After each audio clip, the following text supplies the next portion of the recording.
Diseños de estudios en investigación en salud. Bienvenidos estudiantes. En esta presentación exploraremos los diversos diseños de estudios utilizados en la investigación en salud.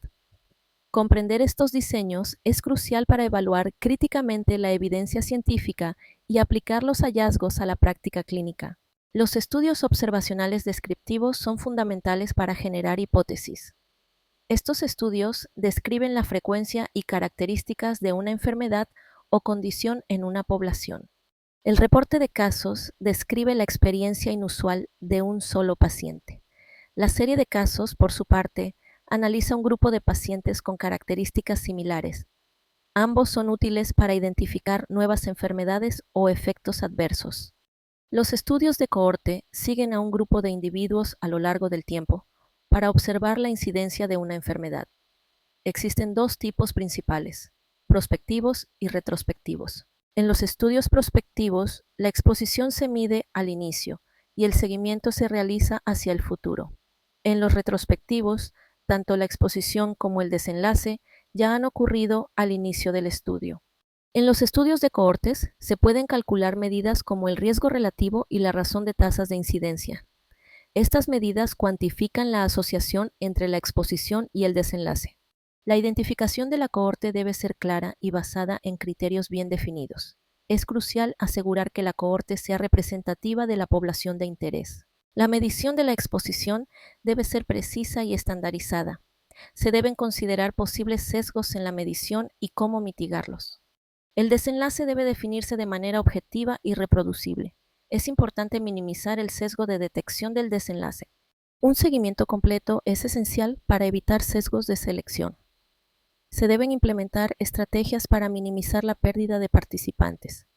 Los estudios de cohortes permiten establecer la secuencia temporal entre exposición y desenlace. Sin embargo, pueden ser costosos y requieren un seguimiento prolongado.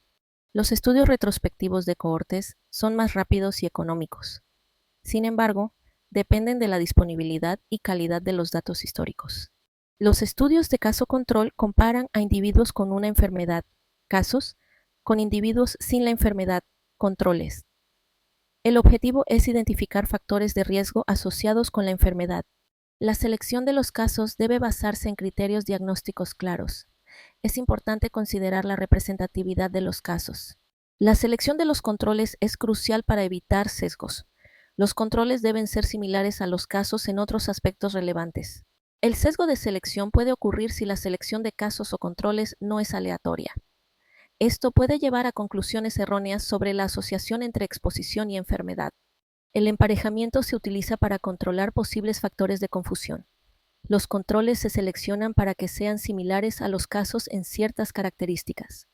Los estudios de casos y controles pueden evaluar la efectividad de medidas preventivas. Se comparan las tasas de exposición a la medida preventiva entre casos y controles. Los estudios de casos y controles son eficientes para estudiar enfermedades raras. Sin embargo, son susceptibles a sesgos de selección y recuerdo. Los diseños híbridos combinan características de estudios de cohorte y caso control. Estos diseños pueden ser útiles para abordar preguntas de investigación específicas. Los ensayos clínicos aleatorios son el estándar de oro para evaluar la eficacia de intervenciones. Los participantes se asignan aleatoriamente a diferentes grupos de tratamiento. Las intervenciones que se comparan deben estar claramente definidas. Esto incluye la dosis, la duración y la forma de administración.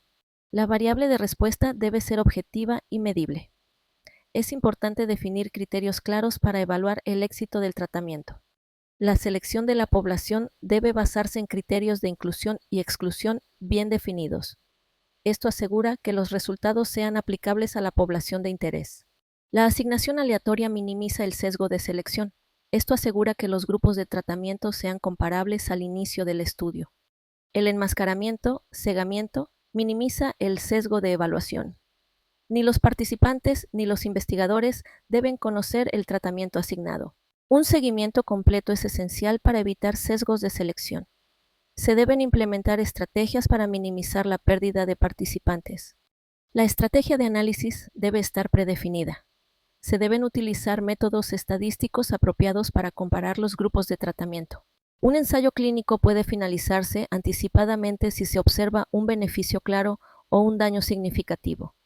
Esto protege a los participantes y evita el desperdicio de recursos. Los estudios de equivalencia y no inferioridad evalúan si un nuevo tratamiento es tan bueno como uno existente.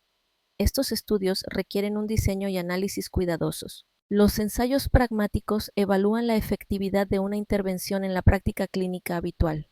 Los ensayos explicativos evalúan la eficacia de una intervención en condiciones ideales. Los estudios experimentales no aleatorios carecen de asignación aleatoria. Estos estudios son útiles cuando la asignación aleatoria no es factible o ética. Los estudios experimentales no aleatorios pueden evaluar tratamientos no farmacológicos. Esto incluye intervenciones conductuales, educativas y de rehabilitación. Estos estudios también pueden evaluar la eficacia de medidas preventivas. Se comparan las tasas de incidencia de la enfermedad entre grupos expuestos y no expuestos a la medida preventiva. En la asignación por grupos, los grupos de tratamiento se asignan a nivel de grupo en lugar de individual. Esto puede ser útil en intervenciones comunitarias. En un ensayo clínico secuencial, los datos se analizan continuamente a medida que se recopilan. El ensayo finaliza cuando se alcanza un límite predefinido de evidencia.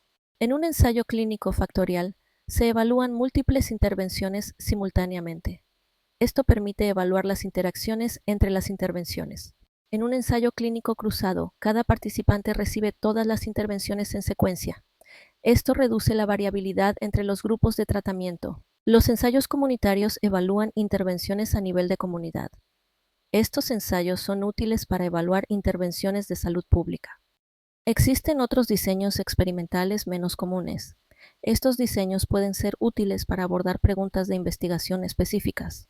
Los estudios epidemiológicos investigan la distribución y los determinantes de la enfermedad en poblaciones. Estos estudios son fundamentales para la salud pública. La prevalencia mide la proporción de individuos en una población que tienen una enfermedad en un momento dado.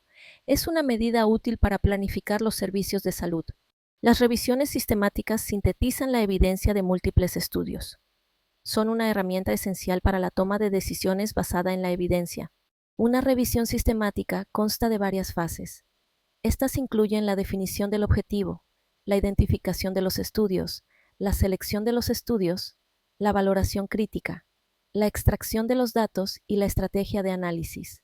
El objetivo de la revisión sistemática debe ser claro y específico. Esto guía todo el proceso de la revisión. Se deben realizar búsquedas exhaustivas en múltiples bases de datos. Esto asegura que se identifiquen todos los estudios relevantes. Los criterios de selección de estudios deben estar predefinidos. Esto asegura que solo se incluyan estudios de alta calidad. Se deben evaluar críticamente los estudios seleccionados para identificar posibles sesgos. Esto ayuda a determinar la validez de los resultados. Se deben extraer los datos de los estudios seleccionados de manera sistemática. Esto asegura la precisión y la reproductibilidad. Se debe utilizar una estrategia de análisis apropiada para sintetizar los datos. Esto puede incluir el metaanálisis. Las revisiones sistemáticas pueden ser susceptibles a sesgos. Es importante identificar y abordar estos sesgos. Las revisiones sistemáticas que usan datos de pacientes individuales son más precisas. Sin embargo, requieren un acceso a los datos individuales. Las revisiones sistemáticas de estudios observacionales son más complejas. Es importante considerar los posibles sesgos en los estudios observacionales. Hemos explorado una variedad de diseños de estudios en investigación en salud. Cada diseño tiene sus propias ventajas y limitaciones. La elección del diseño apropiado depende de la pregunta de investigación y los recursos disponibles. Gracias por su atención.